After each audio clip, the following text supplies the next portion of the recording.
Assalamualaikum warahmatullahi wabarakatuh. Untuk pertemuan kali ini pada mata kuliah perkembangan sosial emosional anak usia dini. Tema kali ini yaitu memahami emosi anak usia dini yang sedang merasa anxiety. Sebelum berlanjut ke pembahasan, saya akan memperkenalkan dua dosen pengampu mata kuliah ini yang sangat luar biasa.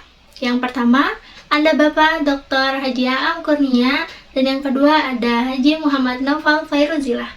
Kenalkan, nama saya Muntazah Nijma Nahid Nur Wahidah dengan nomor induk mahasiswa 1222100037. Saya dari kelas 3A Pendidikan Islam Anak Usia Dini Universitas Islam Negeri Sunan Gunung Jati Bandung. Sebelum kita lanjut, aku mau tanya dulu nih teman-teman di rumah. Teman-teman ada yang udah tahu belum anxiety itu apa? Nah, anxiety ini artinya kecemasan, di mana kecemasan ini menjadi salah satu bagian daripada emosi yang ada pada diri setiap orang.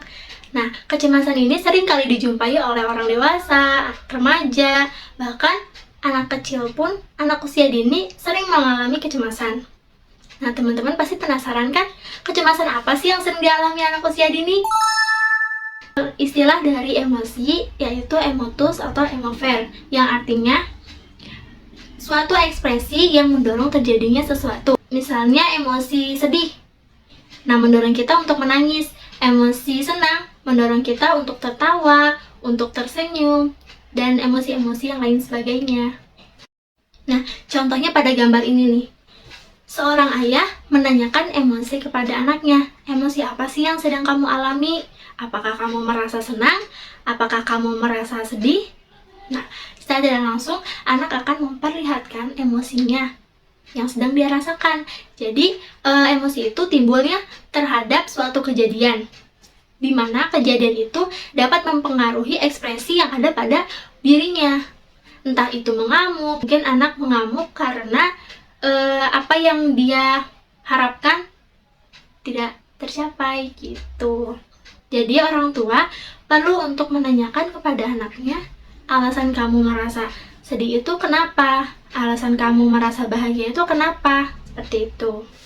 Menurut aku, emosi ini sangat mempengaruhi anak ketika nanti sudah besarnya.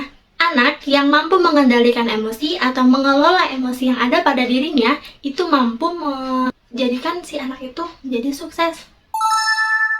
Menurut Morrison pada tahun 1988, menjelaskan bahwa tanpa kesempatan bermain dan lingkungan yang mendukung, pembelajaran anak akan terbatas pencemasan.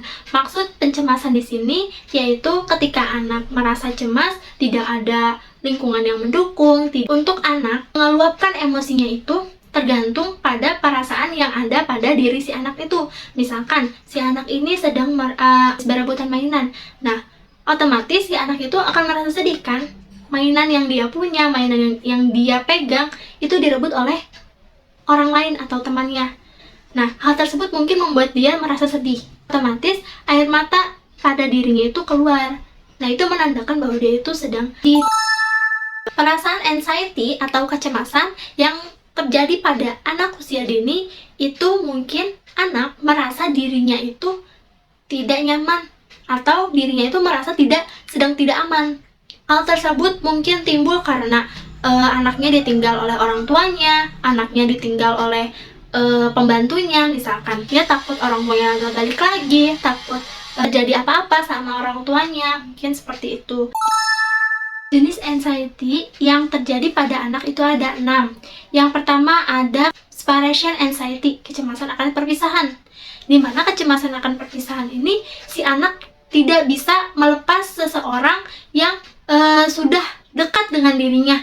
Jadi kalau orang itu sedang pergi, entah itu perginya jauh atau perginya cuma dekat, tapi masih di sekitaran lingkungan itu, anak itu akan nangis. Kedua yaitu ada kecemasan sosial. Maksud kecemasan sosial ini, anak tidak mudah untuk berinteraksi ketika di lingkungan sosial. Misalkan anak ini baru memasuki lingkungan sekolah, anak ini tidak bisa langsung friendly ke teman-teman yang lain. Dia butuh waktu, dia butuh pendekatan dari yang lain juga, misalkan seperti itu.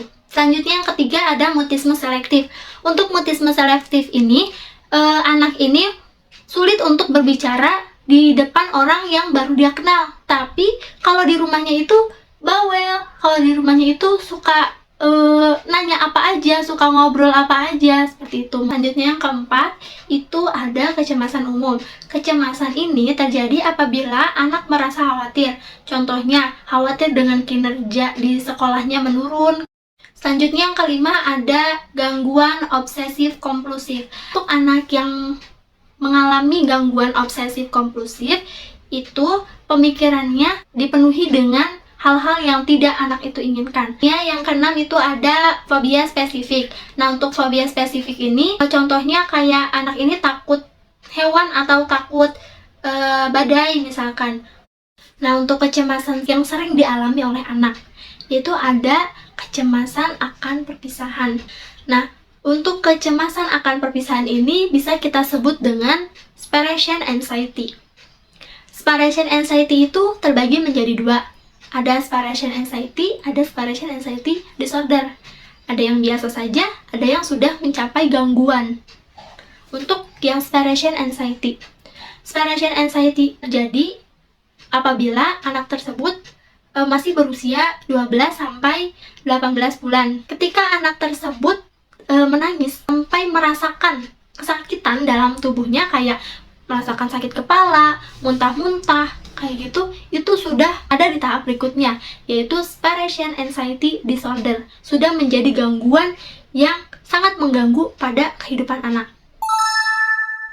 Nah, untuk gejala anxiety itu ada 4 gejala. Yang pertama ada aspek fisik. Pada aspek ini, anak akan menimbulkan respon fisik yang dapat kita lihat, seperti anak akan gemeteran atau keringetan dan yang lain sebagainya. Selanjutnya ada aspek sosial emosional. Nah, aspek sosial emosional ini muncul apabila anak ini mudah marah, apabila anak ini mudah nangis atau cengeng, terus dapat menarik dirinya secara langsung. Maksud menarik diri kayak dia menghindar dari suatu hal yang membuatnya cemas.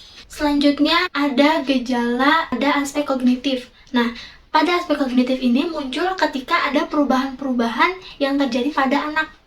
Kayak anak ini tuh mulai kurang fokus dengan belajar, anak ini terkadang mudah lupa gitu. Yang keempat itu ada aspek perilaku. Nah, aspek perilaku ini terjadi apabila ada perubahan-perubahan yang terjadi pada anak. Misalkan, si anak itu tadinya hiperaktif, tadinya suka lari-larian, suka jahil sama temannya, tiba-tiba dia di kelas tuh diam, nggak bersuara, diam aja. Gurunya nanya, tidak dijawab, misalkan. Atau sebaliknya, yang tadinya anak itu diam, tidak jahil, temannya tiba-tiba memukul temannya. Selanjutnya, bagaimana upaya orang tua atau pendidik ketika anaknya mengalami gejala-gejala seperti itu? Pertama, mengajarkan anak untuk mengenali gejala-gejala yang muncul. Misalkan, kalau anak itu sedang merasa sedih, itu tanda-tandanya kamu ingin nangis. Selanjutnya, beri dorongan pada anak untuk dapat meregulasi emosinya. Selanjutnya, ajari anak untuk meminta bantuan ketika menghadapi kesulitan. Selanjutnya, prediksi acara atau hal yang akan dihadapi. Nah, selanjutnya ajak anak bermain dan beri pemahaman. Nah, selanjutnya ada pemeriksaan ke para ahli. Maksud para ahli di sini bukan hanya dokter saja ya. Mungkin ada psikolog atau psikiater yang bisa kita ajak kerjasama untuk mengembangkan seluruh kemampuan anak. Alhamdulillahirrahmanirrahim, materi tentang anxiety pada anak usia dini ini sudah tersampaikan. Dapat saya ambil kesimpulan bahwa emosi yang sering terjadi pada anak usia dini itu adalah emosi tentang kecemasan. Kecemasan ini itu terbagi menjadi dua, ada kecemasan yang biasa dan ada kecemasan yang sudah mengganggu aktivitasnya. Perlu kita ingat bahwa kita hadir bukan untuk menghilangkan apa yang menjadi penyebab kecemasan pada anak, tetapi kita mengajarkan anak untuk mengelola kecemasan itu. Sekian dari saya. Wassalamualaikum warahmatullahi wabarakatuh.